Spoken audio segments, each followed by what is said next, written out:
All right, we're going to do something a little bit different here. And as always, I'm Nick, your host, and you're listening to Head and Shoulders Above the Rest, where we cover athletes, performances, and otherwise that are head and shoulders above the rest. As always, stay blessed, stay rich, and you know that we're going to be the number one. We're pushing to be the number one in sports and self development combined together. Now, look at this meet. We got the first loss in a long time for Duplantis. So we're gonna section this off into different things. We're doing field, distance, hurdles, mid distance, and sprints in that order. So you might see some annotations below, but that's the order in which we're gonna go. We're gonna do field, distance, hurdles, mid distance, and sprints. So Duplantis got the first loss in a long time on this outdoor, and unfortunately, Nilsson just still can't get him. It's like no matter where Duplantis is, Christopher Nilsson is just gonna be second to him at the very least. It's like if Duplantis got second to last, Nilsson will be that one athlete right below. That's where I am now kind of convinced. But look, John Ernest Obiano, congratulations to him for the Philippines. He's the Asian Games or the Asian record holder, the Asian Games champion. So he's got to win here. 5.91 meters over Duplantis. Duplantis just didn't have it today, and sometimes that happens. Good thing it was just a regular Diamond League meet, and it wasn't necessarily the championships, which will occur next. So we're going to see how this goes going into the championships and what's going to happen. And then next up, look, we got Joe Kovacs, former world champion. Okay, former world champion, but he still got a medal this year. So still good, but former world champion, and he just got so much going for him.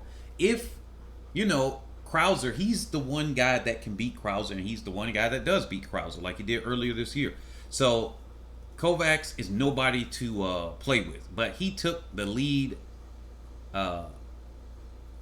early, and then, or actually, he took the lead early on the second put.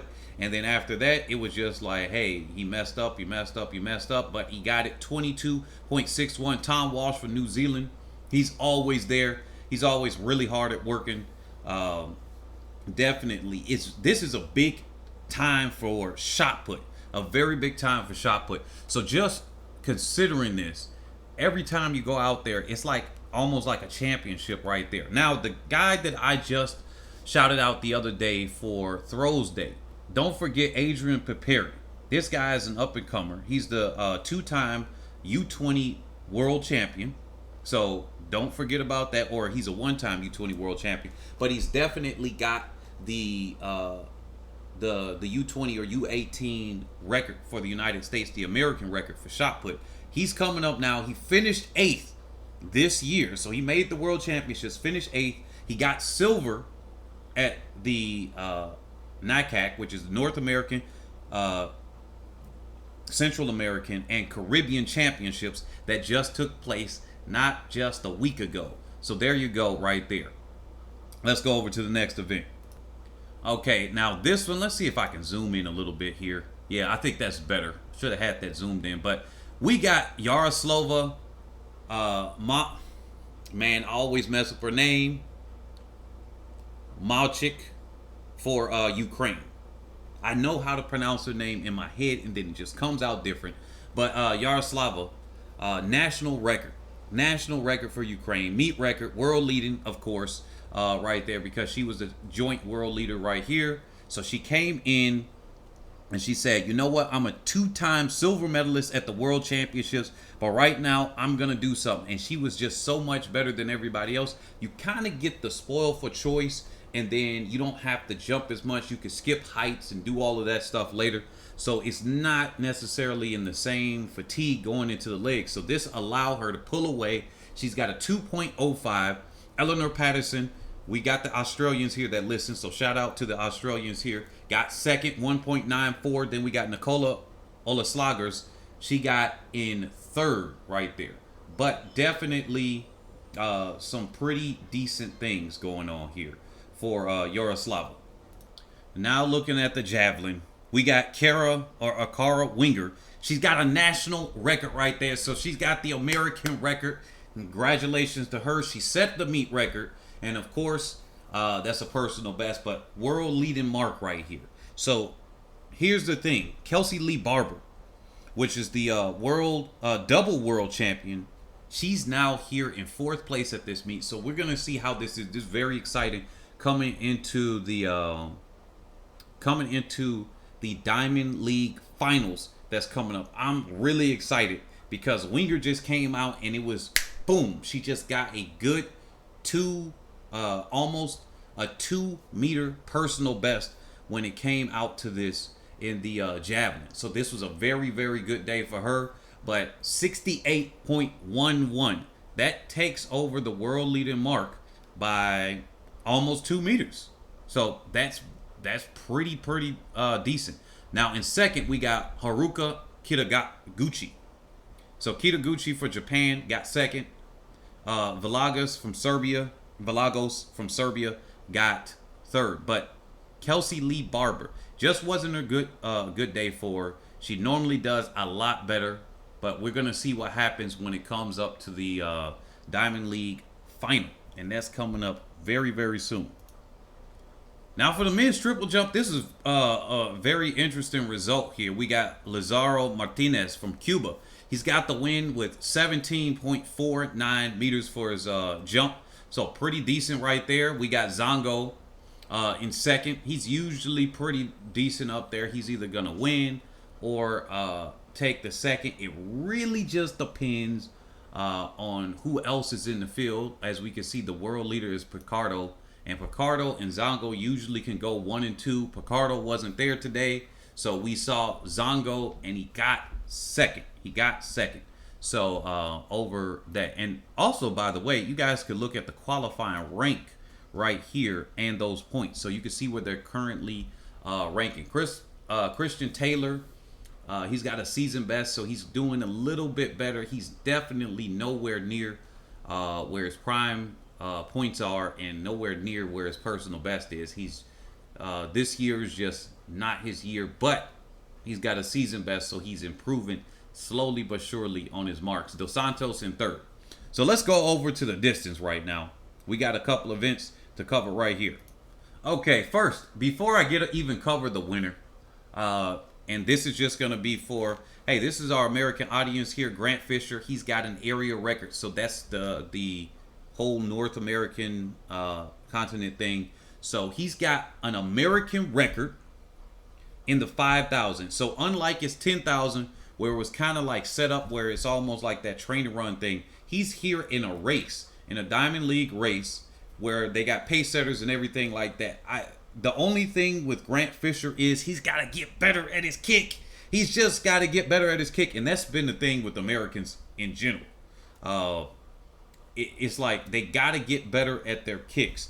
The Kenyan athletes, the Ethiopian athletes, quite frankly, the other black athletes. If you're talking about a non-black athlete from the United States, sometimes they don't have the best kicks, but that happens. And the reason why I'm pointing out as far as race, it kind of goes down into that, because we had Bernard Lagat, although he was formerly Kenyan representing the United States, but he had a kick, and he got his kick blown out of him too with Kenenisa Bekele in the past. So there's a way to blow people's kicks out. Now Grant Fisher, he's struggling with it a little bit more as far as this, but it was right there. He's got it right there. So if he can get this kick down and he can handle that 57 in a half second last lap on a fast pace, then this will be good, because I think he's got a 58.7 on his last lap, somewhere around there. He just kind of faded a little bit, but congratulations to Grant Fisher. He's coming here. If he could hold this through, hopefully he can get a medal the next time. It was just so I know it was like the American crowd is like, oh, he's almost there, he's got this, and then he got a fourth in the 10,000, and it's just like, yikes. So at a 12:46.96, great for Grant Fisher. Now we got a world leading mark and personal best for Jacob Crop from Kenya, 12:45.71. Very, very quick time right here. Just breaking 13 minutes is still quick. Breaking 12:50 is even quicker. So Crop got that. he dominated that 57.5. I think they got the splits below, if I'm not mistaken. 57, I think was the exact split on him. And then we got Nicholas Kipkorir of Kenya in third. Now going down here, we got McSween. Personal best 12:56.50.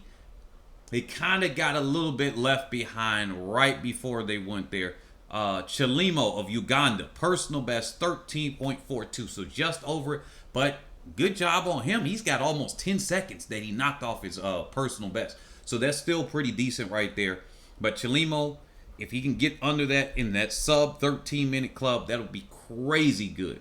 National records, personal best. It's going all around and everybody. I'm not going to cover everybody, but just some of the bigger names here. We got Willie Kincaid and Joe Klecker. They really faded out. They really faded out rather early.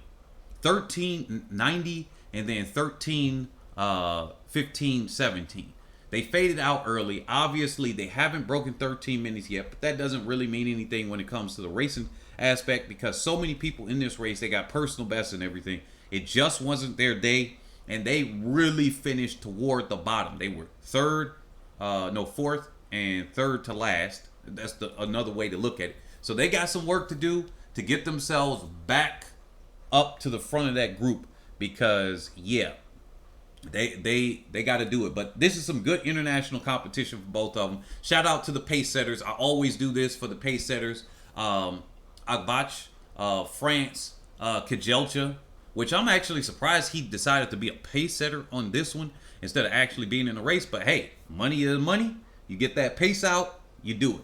So he went through and he didn't finish. So Kajelcha right there. Actually, wait a minute. He's not the pace setter. Sorry about that. I actually got this a little bit mixed up. I'm thinking of Kiprop, Emmanuel Kiprop. I'm surprised he was a pace setter. Kajelcha, if I'm not mistaken, he just like dropped or something like that out of the race. Now, then we got Kiprop, Emmanuel Kiprop. Congratulations to him. Thank y'all for pacing a good race right here. Chimiat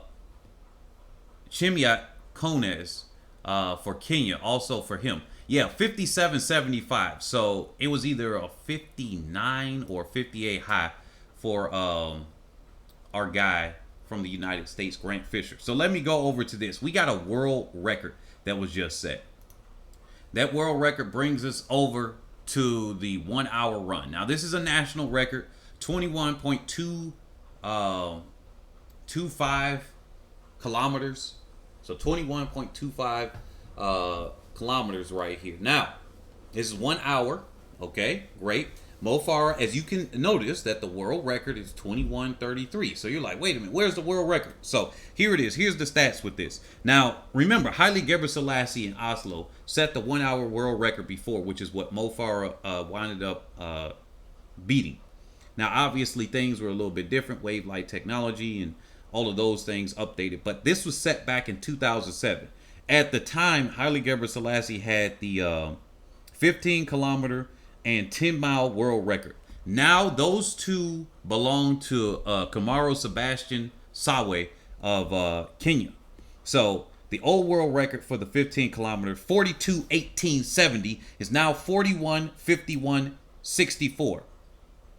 Wow, that's a lot off. Okay, that's a lot off. That's almost 30 seconds off that old world record. Now, the old world record for the 10 mile was 45:23.8 seconds. Now it's 44:57.65. Once again, almost 30 seconds. Then he just missed the 20 kilometer world record by just over half a second. Almost, oh my goodness, 0.5 of a second on that. I know he's like, ah. And then, of course, he couldn't hold it through to the end. But we got to shout out to the pace setters as always. We got Joshua Bele of Kenya. Then we got Levi Quebec of Kenya as well. And then Brett Robinson did not finish for Australia. Kibiwat Candy, he kind of faded, I think, around the 19-kilometer mark and whatnot. So it was just Sawe after that. He was just like, yo, I'm going. I'm trying to get this. And then he just barely missed it. So, of course, let's hope that he can get it the next time. Let's go over to the hurdles. We got the 400 hurdles right here. And as we can see, Alison Dos Santos wins this pretty handedly, but it was a closer race than I expected. It was a closer race than I expected. And, of course, he had this very easily. Got the point. He got the ease up. Oh, wait a minute. Let me move this back. He got the point. He got the ease up and all of that. So he was really just having some fun with this race. He just barely, because he pointed, he actually did not get the meet record. Now, do they get bonuses for breaking meet records? That's what I'm wondering. Do they get bonuses from breaking meet records? If anybody knows that information, definitely comment in the comment section below. But 47.54, just barely missed the USA's Andre Phillips 47.51. That was set back in 1986. 1986 on September 5th. So, wow, just very old record, and he just barely missed it. But Khalifa Rosser, like I said, he's another one to be looking out for coming forward to the future as long as he can hold his form. 47.88. And then I'm actually surprised that Yasmani Capello actually finished so low on this list right here. I'm actually surprised that he finished there. But, hey, things happen. And, yeah. So let's look at the next event. We got the women's 100-meter hurdles. All right, so I think this one is a big sign, but this is kind of what happened earlier this year too with Camacho Quinn. So Jasmine Camacho, or Kenny Harrison. Kenny Harrison looked like she was in super good form and everything like that. And I said, look, world record's ready, because essentially she broke the world record because of that headwind or whatever at the at USA's and whatnot. Of course, it wasn't as, even if we factored in the wind, I'm not sure if it would have been as good as Toby Amusan's world record here. But hey, you know what? We never know because of headwind. But I'm almost certain that Kenny Harrison already had a world record performance in her. And sometimes, you get one world record performance and then boom. Now the wind here is barely anything. So just imagine, a lot of their races, they have wind in them. Now, forget offhand what Amusan had as far as the wind in her race. But definitely, we got to consider that. But meet record, and she got a season best for herself. So, and she's right near her personal best. This is the good thing about it. She's near her personal best. So she can definitely put in some work on lowering her personal best. 12:27, right there. 12:27. Let's look at the finish line photo if this loads up. Come on. All right, so she's got a handed win right there. Tia Jones in second. Okay, she's got a personal best if I'm not mistaken. 12:38. Then we got Harrison, 12:40. A lot of people really get upset with Harrison in a lot of these races. I notice it in the comment section, and it's just like, chill out. She's not going to have it all the time. She's a bit inconsistent when it comes to some things, or maybe the expectation like, hey, you know what? She didn't make that Olympics. Then she set the world record afterward, and so people have a high expectation. She has a high expectation on herself. You know what? It just doesn't happen all the time like that. Remember, Kenny Harrison did not make the team because she didn't perform well. She tripped over the hurdle, and sometimes those things just happen to the best of them. That happens to the best of athletes in the 100 and 110 hurdles. I mean, you're going at full speed, near full speed, over some hurdles, quickly coming towards you. You mess up, it's like step, jump, step, jump, step, jump. And then they got to do these things very quickly. So, yeah, Camacho Quinn, she fell at the Olympics. So what would happen if Camacho Quinn would have fell at the Olympics and then she set the world record afterward, and then, she didn't get wins. The fact of the matter is, Kenny Harrison still does get medals. So she gets medals when it counts.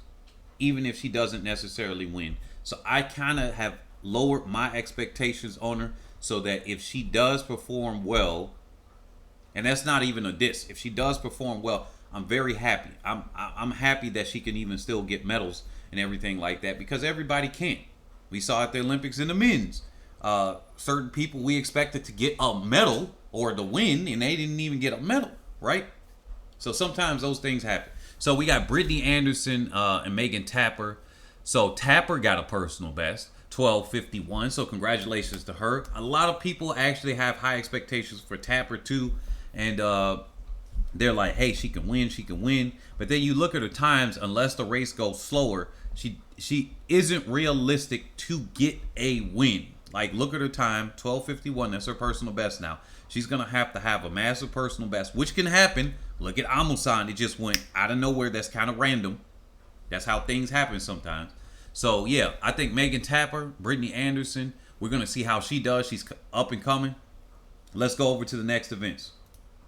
And right now, we're going over to the 3,000-meter steeplechase for the women, because it's the mid-distance section. Let's go ahead right here. We got Jacqueline Chepkoech. You know what she did? She was the 2021 U20 champion in the 3,000-meter steeplechase.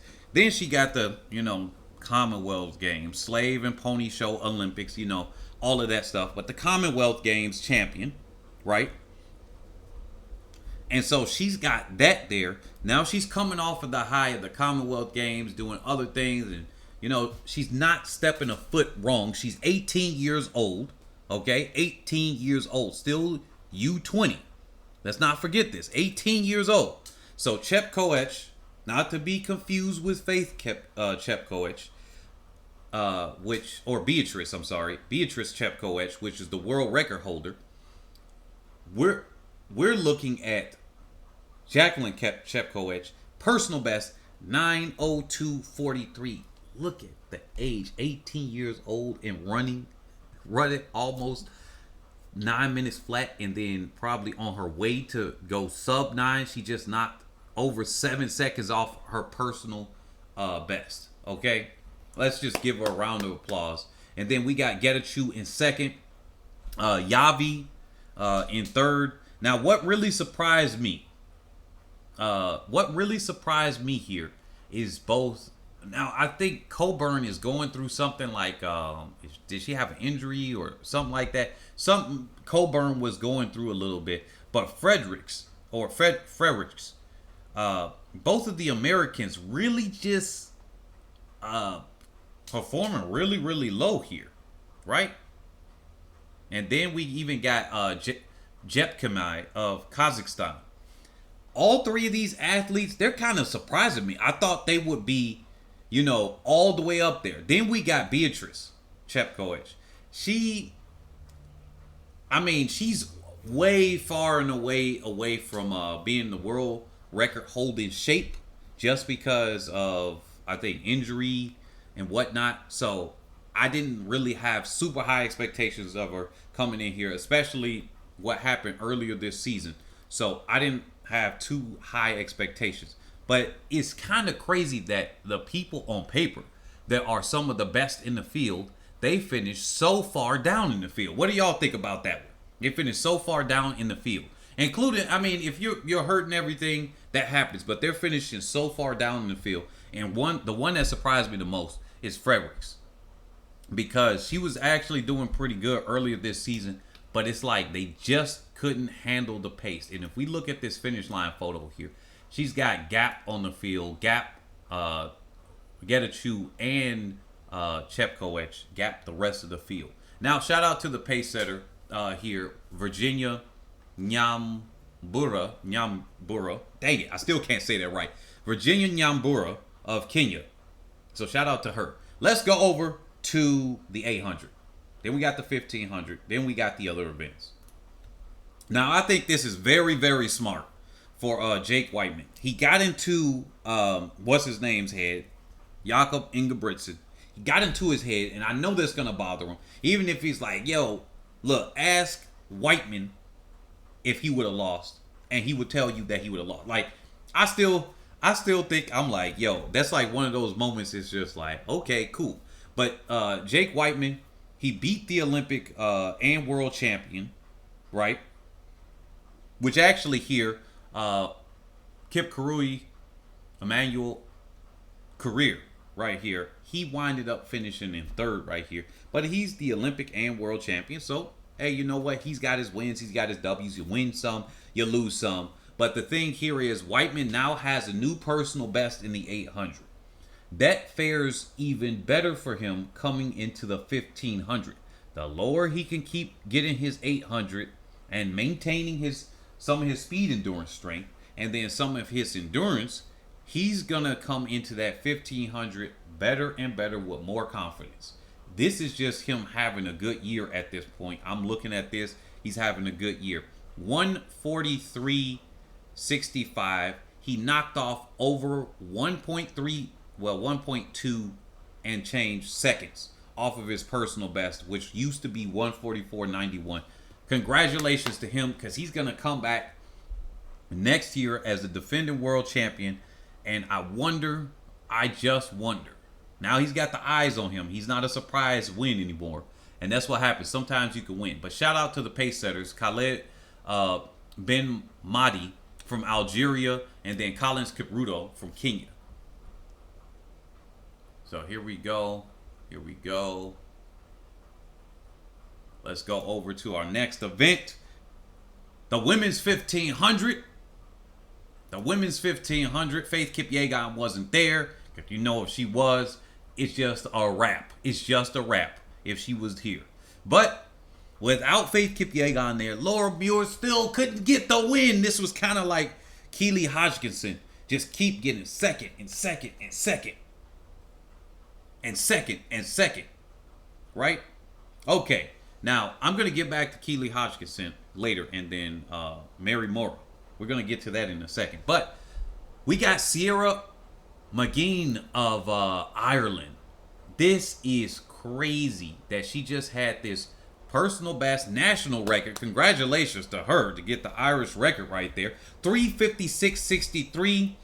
Defeated Laura Muir. I know she really wanted that win. Muir and Hailu. Those are the two I would have thought would have been going at it. And when you really think about it, it was a three-way battle right there, almost to the line. And man, that is a good run. Look at that personal best. About 6 seconds right there. 4:02.56 down to a 3:56.63. You can't ask for nothing better than that when you get a Diamond League win. Get that $10,000, I think, or whatever the that winning money is, and then you also set a personal best national record. Hey, you can go to sleep looking good tonight. You can go to sleep looking good. Winnie Nyando got a season's best right now, so she just broke under 4 minutes again. She's real close to her personal best. She's kind of cracking at the wall. We're gonna see if she can get under that 3:59.56 right there. But she's right there. That's what happens when you are there. Personal best from Heather McLean. So congratulations to her. She just slid under it. I think that's what Winnie Nyando is going to do. So 3:58.76. Congratulations to her. Now looking down here, we got to congratulate the pace setters as always. Let me go with Nayeli Yorigo. Then we got Bobochia. Then we got Ayal from Ethiopia. I'm not even gonna Dagnachu. There we go, Danachu. I was gonna not pronounce that name, but here we go. Let's go over to the next event. We got the sprints now, the women's 400. And talking about Mary Mora, she's about to get super dangerous. Before I get to the rest of them, she's about to be even more dangerous in that 800. Just imagine how close she is to Hodgkinson and a thing Mo. Think about how close she was, and then finishing with that third at the World Championships, then beating Hodgkinson at the Commonwealth Games, the Slave and Pony Show Olympics. She's got what it takes to really surprise some people. Now she just got 0.2 of a second off, nearly, of her 400. But hey, every 10th of a second, every 100th of a second counts when it comes down here. She's getting in better shape in the 400, which means she can get faster in her 800 as long as she carries over that speed endurance and a little bit of the strength, but mainly the speed endurance over to that event. Now, national record as well for Kenya, 50.67 for Murray Mura. Of course, Belgium got a national record personal best, 50.19. So congratulations to Cynthia Bolingo. But here, this kind of surprised me, but not too much because, you know, considering how Dominican Republic was running this year, not completely surprising. But Sada Williams, I thought she had this. Looking at the field, I'm like, look, if you had to put a gun to my head and say, hey, you know what? Now I'm going to raise it to the sky and then I'm going to shoot it and then they all run. Who would you say would win? I would have bet on Sada Williams 9 times out of 10. We rerun this race. I just wonder, would it been Sada Williams? Maybe we're looking at the 1 out of 10. But Cofield, personal best, 49.80. Congratulations with that personal best right there. Now, the meet record, Sonia Richards-Ross, I just wonder who's going to get that 48.83. Can somebody get near there? If it's not Shanae Miller-Weibo in this race. I just wonder. Will Sydney McLaughlin come down and then start tearing these meet records up and things like that? We're going to see. Let's go over and take a look. Take a look at the men's 200 before we get into the women's 100. The men's 200, this was a negative 2.9. Look at this. Negative 2.9 headwind. So looking at all of these times here, look at all of these times and be like, wow. Right? This might have been a new personal best for Ogando again. This was a lot of headwind. Now, Fambule, they said they were surprised that because he had lane choice here, that he got on the inside lane. In my opinion, I think a lot of these athletes, they're looking and testing themselves in different lanes. Because look, it's a Diamond League meet. You're going against some fast athletes. Fambule said, you know what? I'm going to be in lane 3, see how I perform in a tight lane, being at my height, being at my build. I know it's not preferred with me, but I got a strategy with my coach and I, so we're going to do that. That's my opinion, outside looking in. If I get a chance to ask him, that's what I would ask. Like, hey, is that a strategy there? I would just guess if I had to guess. Now, coming to Arian Knighton, fantastic. 20.07 into a headwind. That is crazy, of almost 3 meters per second into your face. All of that resistance coming towards you. Then we got Alexander Ogando in second, 20.18. Aaron Brown, he's still looking pretty decent, coming off of how good he was performing at the World Championships this year.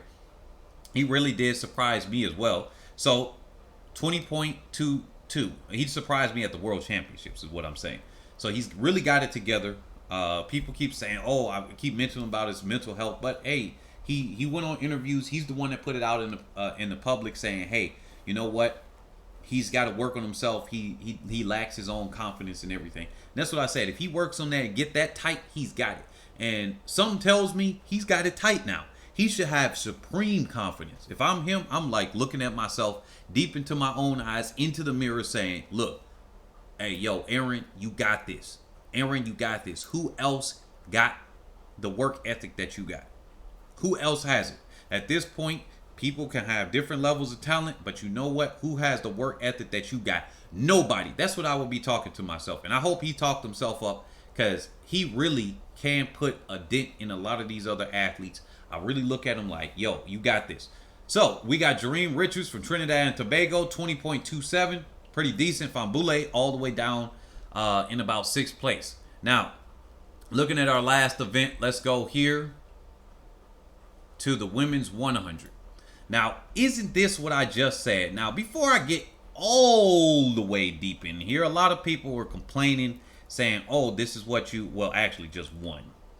One person complained, one of our Richardson fan club members that's on our channel, and said, hey, you know, Starscream and the queen of everything decided to win the other day against, you know, Elaine Thompson-Herah. Why didn't you cover that?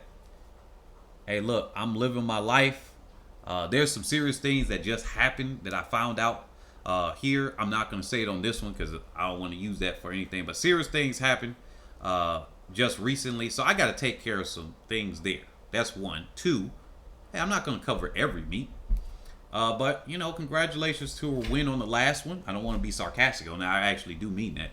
But I just want to point that one out. She came here, she showed up. She got to put in work just like everybody else. And guess what? It's just like I said here. I mean, it's just like I was saying. Now, remember, I was literally saying something along the lines that Shelly-Ann Fraser-Pryce is not that she's gotten over her injury. She's running through it. And when I was talking about her and Elaine Thompson-Herah and other athletes, you never know who's hurt. And as she pulled out the last one, her toe injury, I presume, has come and flared up. And she even said in an interview, she said it flares up every once in a while. She's got to take some days off and whatnot. She came here. She showed up. Remember, I think I mentioned it in this video right here. Yeah, she's got even more records that she set yet another record. And yeah, Shelly-Ann Fraser-Pryce, even with, you know, running through that same injury, she's now running still 1074.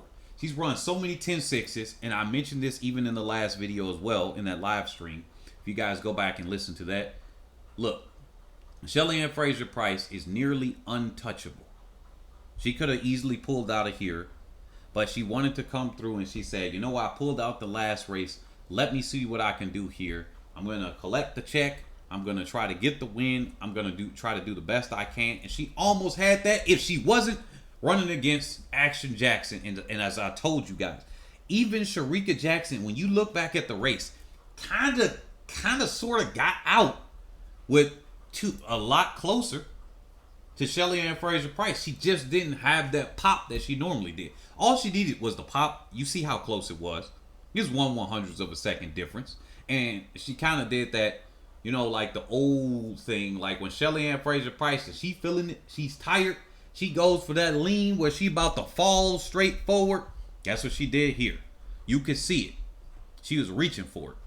So this was a good test for her. She could see what she could do with her injury flaring up. And we saw this was a pretty decent race, though. All congrats to Shericka Jackson on that win. She was even surprised. I had that screenshot somewhere of her face, but I'll put it on another video. But this is the concern that some of us are gonna have, right? This is the concern that some of the fans are gonna have, and I pointed this out in the last video. There's a reason why I'm bringing up these young ladies here. I'm bringing up these young ladies here for a reason. Remember in that video when we were covering the world record, obviously they ran a little bit faster or whatever before, but we got to cover it because it's going to be the official world record. Now, remember when I mentioned that what if you get so much talent that if you're not 100% there on a day, you could potentially leave your best athlete at home? What happened? What do you think would happen if Elaine Thompson-Herah got beat by one of the young ladies here this year at the trials? Let's just say Clayton was there, right? Maybe Hill, maybe Cole, maybe one of them could have beat her because she barely scraped through. What happens if on another year, maybe Shelly-Ann Fraser-Pryce got beat out? Do you think that Jamaica could have got the sweep at the World Championships? That's what happens a lot of times for Team USA on the men and women's side. Just because of how the nature is with, it's not a selection process. Also, hey, it's like you got to kind of be the best on the day. Other countries can kind of peak out. You know, Dina Asher-Smith can peak out at the very right moment because most likely she's going to be selected. Like if she don't do well at her own championships because of her star and the fame, you got to earn that, of course. In the beginning, you don't have it. But then the consistency or however they do their measurements, they're going to say, all right, we're going to pick Dina Asher-Smith 9 times out of 10, right?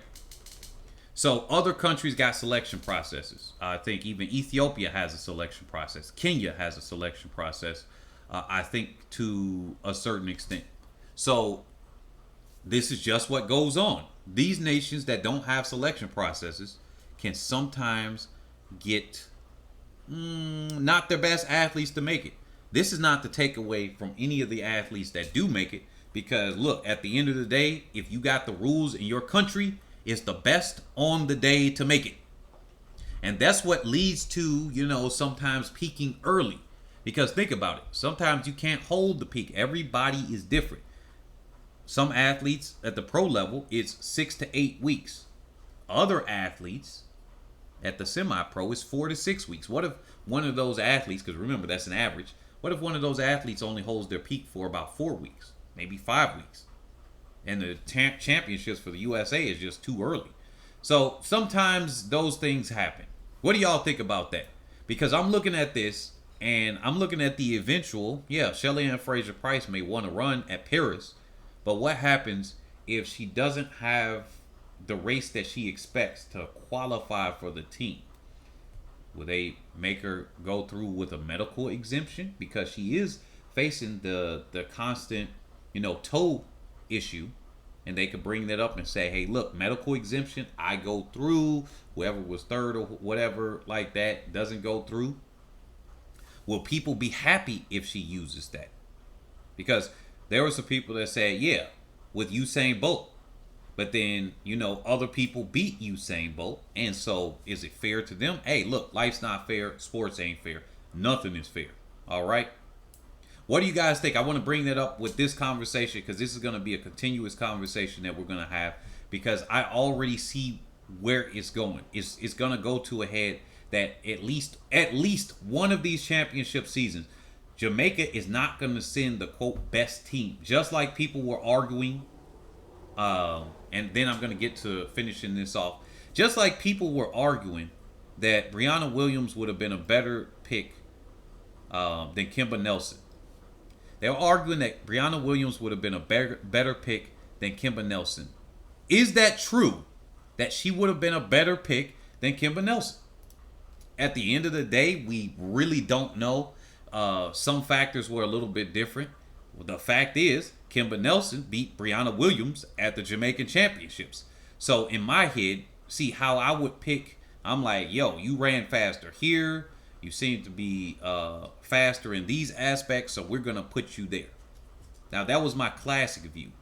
More recently, would I have picked just because if they finished better? Maybe, maybe not. So, we got to factor some things in. She literally did do better than Brianna Williams. So, I don't see why it's a surprise. You would think you would put those athletes there. And then, of course, you put Shelly-Ann Fraser-Pryce on the team.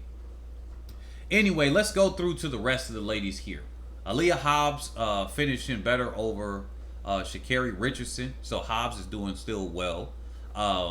Marie-Josée Ta-Lou, as always, she's right up there. We had cleanup crew Ta-Lou, but what did we name her? What was the nickname that I had for Ta-Lou? I had a better name for her. It's almost like she's the new bronze queen, or at this point, what's a medal that we could say for fourth place? I think I want to expand just the top three. This is what we're going to do with this channel. We got to do things different.